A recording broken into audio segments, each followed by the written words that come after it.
सास, बहू और ताबीज। सुप्रिया का रोज किसी न किसी बात पर अपनी बहू तारा से झगड़ा होता ही रहता। दोनों स्वभाव से जिद्दी और अड़ियल थे। दोनों में से कोई भी एक दूसरे के आगे झुकना नहीं चाहता था। फिर एक दिन, तारा कहाँ मर गई थी तू अभी तक? सुबह से शाम हो गई, घर में इतना काम पड़ा है, ये सब छोड़कर कहाँ मौज मस्ती करने गई थी? आपके घर के सारे काम करने का मैंने ठेका नहीं ले रखा। आप भी तो अपने दोस्तों के साथ किटी पार्टी करने जाती हैं, तब तो मैं आपको नहीं टोकती।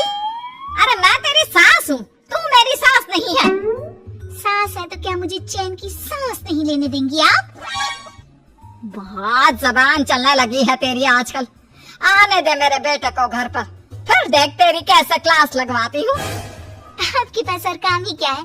बाहर पड़ोसियों से मेरी बुराई करना और घर में पति से। हाँ तो अब तेरा काम भी तो ऐसे ही होते हैं ना। तारीफ के लायक कोई भी काम किया है तूने आज तक? बस जुबान चलवा लो, कैंची से भी तेज चलती रहती है।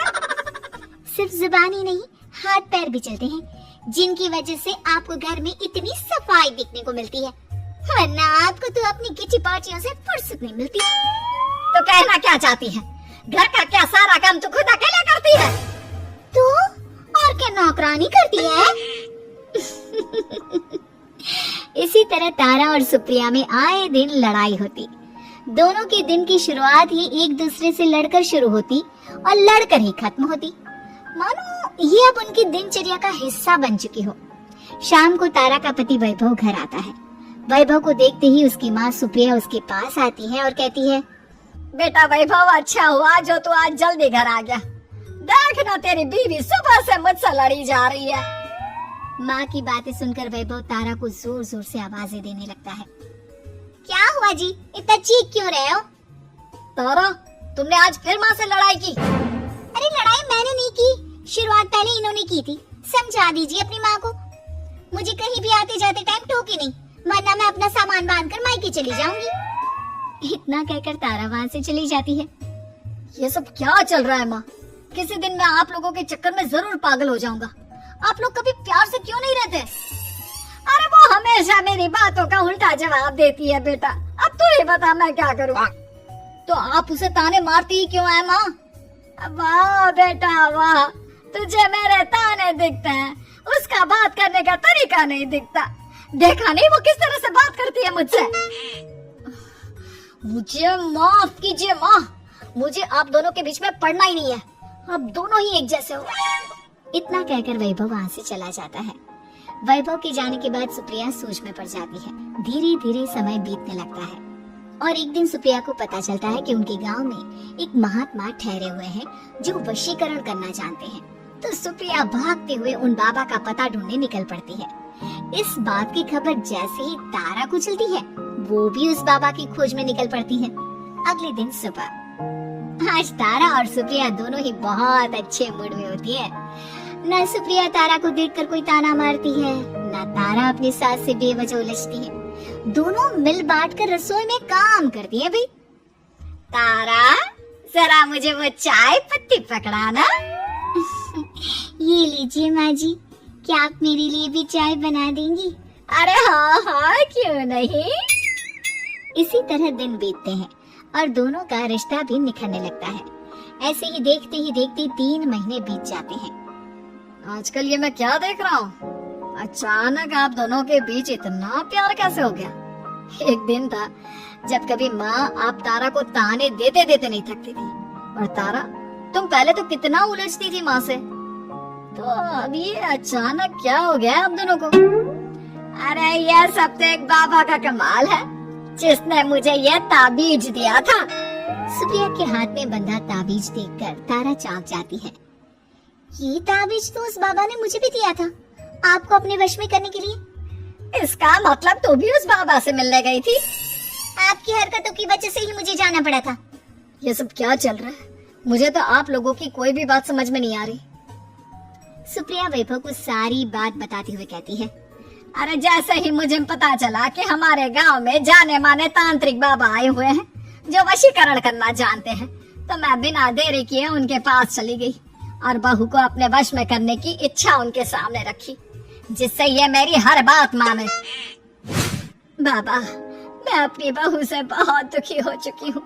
वो मेरी एक बात नहीं मानती। आप कुछ ऐसा कीजिए बाबा जिससे मेरी बहू मेरी हर बात मानने लगे। पहले आप मुझे अच्छे से बताइए, आपको अपनी बहू से आखिर परेशानी क्या है? बाबा वो मुझसे कभी प्यार से बात नहीं करती। मैं उसे एक बात सुनाती हूँ तो वो पलट कर 4 बातें सुनाती है। आप कुछ ऐसा कीजिए ना जिससे मेरी बहू सारी बातें मानने लगे। बाबा सुप्रिया की बातों को ध्यान से सुनते हैं और उसके बाद सुप्रिया को एक काले रंग का ताबीज देते हुए कहते हैं, ये ताबीज तुम्हें अपने गले में पहनना है और जब तक मैं ना कहूँ तब तक इसे उतारना मत। तो क्या इस ताबीज की मदद से मेरी बहू मेरे वश में हो जाएगी? सिर्फ वश में ही नहीं, इस ताबीज के कारण तुम्हारी बहू तुम्हारे आगे पीछे भी घूमने लगेगी। लेकिन बस तुम्हें कुछ काम करने होंगे। कैसा काम बाबा जी? तुम्हें अपनी जुबान पर काबू रखना होगा। उससे जो भी काम करवाना हो हमेशा प्यार से बात करनी होगी। धीरे धीरे वो तुम्हारी मुट्ठी में आ जाएगी। अरे ठीक है बाबा जी, जैसा आप कहेंगे ठीक मैं वैसा ही करूंगी। तारा ये सब सुनकर चौंक जाती है। ऐसा ही कुछ तो मेरे साथ भी हुआ था जब मैं उस बाबा से मिलने गई थी। बाबा जी, मैं अपनी सास से बहुत तंग आ चुकी हूँ। वो हर रोज किसी न किसी बहाने मुझसे लड़ती रहती है। आप प्लीज कुछ ऐसा करिए ना जिससे मेरी सास सुधर जाए और मुझे बेवजह टोकना बंद कर दे। तारा की ये बातें सुनकर पहले तो बाबा सोच में पड़ जाते हैं। उसके बाद वो तारा को भी काले रंग का ताबीज पकड़ाते हुए कहते हैं, ये लो बिटिया, इसे अपने गले में पहन लो और जब तक मैं तुम्हें इसे उतारने के लिए ना बोलूं तब तक इसे उतारना नहीं। इस ताबीज को पहनने से तुम्हारी सास तुमसे प्यार करने लगेगी और दिन रात तुम्हारे आगे पीछे घूमेगी। ये सुनकर तारा बेहद खुश हो जाती है। बाबा, इस ताबीज का असर कब तक होगा? अगर तुमने मेरी सारी बातें मानी तो इस ताबीज का असर तुम्हें 2 दिन बाद ही दिखने लगेगा। उसके लिए सबसे पहले तुम्हें अपनी सास को इज्जत देनी होगी, उनके साथ प्यार से बर्ताव करना होगा और अगर कोई भी काम भी करवाना हो तो प्यार से ही बात करनी होगी। फिर देखना वो कैसे तुम्हारे इशारों पर नाचती है। ठीक है बाबा जी, जैसा आपने कहा है मैं ठीक वैसे ही करूंगी। इसका मतलब उस बाबा ने हम दोनों को एक जैसे ताबीज देकर पागल बना दिया। जरूर कोई ढोंगी बाबा होगा। इतने में ही बाबा भी उनके घर पहुंच जाते हैं और मुस्कुराते हुए उनकी ओर आते हैं और उनसे उनके हालचाल पूछते हुए कहते हैं, ताबीज का असर हुआ या नहीं? बाबा जी, आपने हमें एक ही जैसा ताबीज देकर पागल बनाया है। ऐसा कैसे? ताबीज ने अपना काम तो पूरा ही किया है। आप दोनों को देखकर लगता तो नहीं कि अब भी आप लोगों के बीच कोई खटपट है। खटपट तो नहीं है बाबा जी। अब तो मेरी बहू मेरी हर छोटी बड़ी जरूरतों का ख्याल रखती है, मेरी सेवा करती है। हाँ, वैसे अब तो मम्मी जी मुझे ताने भी नहीं देती और ना ही कहीं आने जाने में टोकती हैं। जानते हो ये सब कैसे संभव हुआ? कैसे बाबा जी? यह सब तुम दोनों के कारण ही संभव हुआ है। मैंने जो ताबीज दिया था वो सिर्फ एक धागा ही था। ये चमत्कार तो तुम दोनों ने अपनी जुबान पर संयम रखकर प्यार और संयम के साथ काम करके किया है। बिटिया, कुछ कमी तुम्हारे अंदर थी तो कुछ कमी तुम्हारे सास के अंदर थी। इसीलिए तुम दोनों को सुधारने और तुम्हारी गलती का एहसास कराने का यही एक रास्ता था। बाबा की ये सारी बातें सुनकर सुप्रिया और तारा एक दूसरे की ओर देखने लगते हैं। अब उन दोनों को अपनी गलती का एहसास होता है। शायद आप सही कह रहे हैं बाबा। मैंने कभी अपनी बहू को समझने की कोशिश ही नहीं की। मैंने भी तो कभी आपकी उम्र और ओहदे का लिहाज नहीं किया और जो जब मन में आया बोलती चली गई। हो सके तो मुझे माफ कर देना मम्मी जी। चलो फिर, अगर सब ठीक ही हो गया है तो बाबा जी अब आप भी वापस अर्जुन बन जाइए। वैभव की बात पर बाबा अपनी नकली दाढ़ी हटाते हैं तो उसे देखकर सास बहू हैरान रह जाती हैं। अरे अर्जुन भैया, आप?